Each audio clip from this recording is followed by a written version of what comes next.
মেয়েটা কি রে? ওর নাম হচ্ছে নাজিয়া, কলেজে নতুন অ্যাডমিশন নিছে। চেনা নাই জানা নাই, হুট করে তুমি আমাকে প্রপোজাল পাঠাবা আর আমি অ্যাকসেপ্ট করে নিব? একটু সেজে গুজে কলেজে এন্ট্রি নিবা, মুস্কি হাসি দিবা, আর অমনি সিনিয়ররা প্রেমে পড়ে যাবে। দেখুন ভাইয়া, আপনার কথা ভুল হচ্ছে।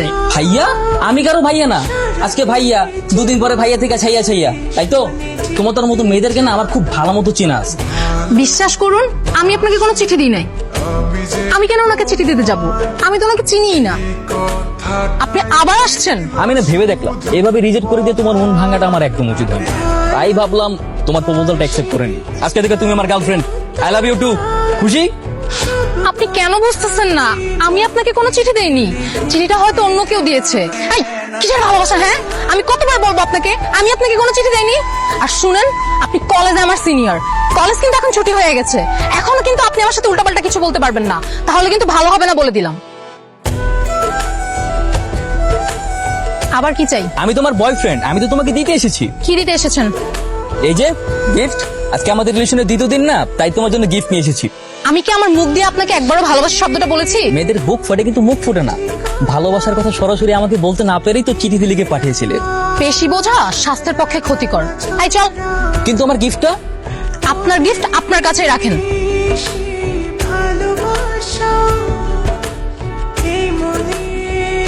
কি ব্যাপার, তুমি আমাকে কলেজের পিছনে ওয়েট করতে বলে নিজেই এখন ক্লাস করছো? হাই, তুমি কোন ক্লাসে? স্যার এক মিনিট। তুমি আমাকে বললা যে স্যারকে ওয়াশরুমের বাহানা দিয়ে আমার সাথে দেখা করতে আসবা। কই? আমি তোমার জন্য আধা ঘন্টা যাবত ওয়েট করছি। শোনো, এইভাবে চলতে থাকলে আমি কিন্তু তোমার সাথে রিলেশন কন্টিনিউ করতে পারবো না। I am really so sorry.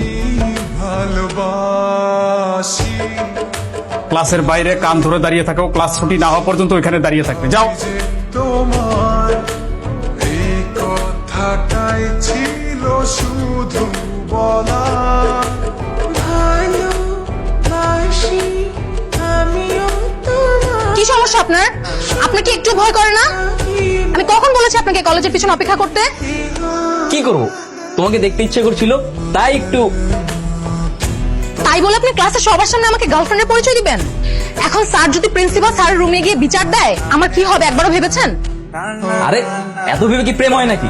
শোনো, ভালোবাসাতে হাজারটা বাধা আছে, তাই প্রেমিকদের একটু ডেয়ারিং হতে হয়, নইলে তো প্রেমটাই জমে উঠবে না, বুঝো নাই?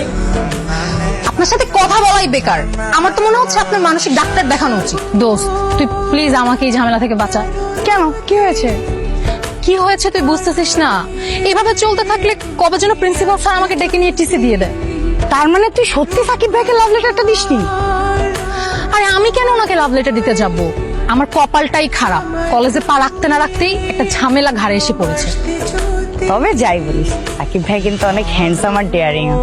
তুই তো স্কুল লাইফ থেকে চাইতি একটা ডেয়ারিং ছেলের সাথে কলেজে উঠে প্রেম করবি। এখন তো মেঘনা চাইতেই বৃষ্টি। দেখ, তুই পটানোর আগেই সাকিব ভাই পটে বসে আছে। তা আই লাভ ইউ টুটা বলে সামনে আগাস না। ডেয়ারিং বলেছি, এতটাও ডেয়ারিং না যে সে ক্লাসে স্যারের সামনে আমাকে আই লাভ ইউ বলবে।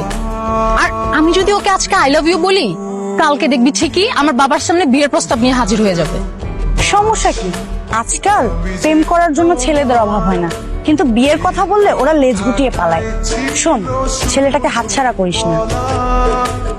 ভালোবাসি আমিও তোমার সব কথা আপনি এখানে? আপনাকে আমার বাসার অ্যাড্রেস কে দিয়েছে? তোমার বান্ধবী জ্যোতির থেকে নিয়েছি। বলি তোমার ভালো করেছেন। কেন এসেছেন সেটা বলেন। তোমাকে দেখতে। বলে দিতে আমাকে দেখতে এসেছেন? কেন, কলেজে দেখে আমাকে স্বাদ মিটেনি, এখন বাসা পর্যন্ত চলে এসেছেন? ওকে, দেখেন, মন ভরে দেখেন। দেখা শেষ হলে এখান থেকে বিদায় হন। আমার বাবা কিন্তু বাসায়, বাবা দেখলে কিন্তু ঝামেলা হয়ে যাবে, আপনাকে মেরে মাটি চাপা দিয়ে দিবে। আরে কি বলো, তোমার বাবা বাসায় আছে, আগে বলবো না? আরে গেটটা খোলো, দাঁড়াও, তোমার বাবাকে সালাম দিয়ে আসি। এই দাঁড়ান দাঁড়ান, আপনি কি পাগল? আপনি কি পাগল আর ভান ধরে থাকেন বলেন তো? আপনি প্লিজ এখান থেকে যান।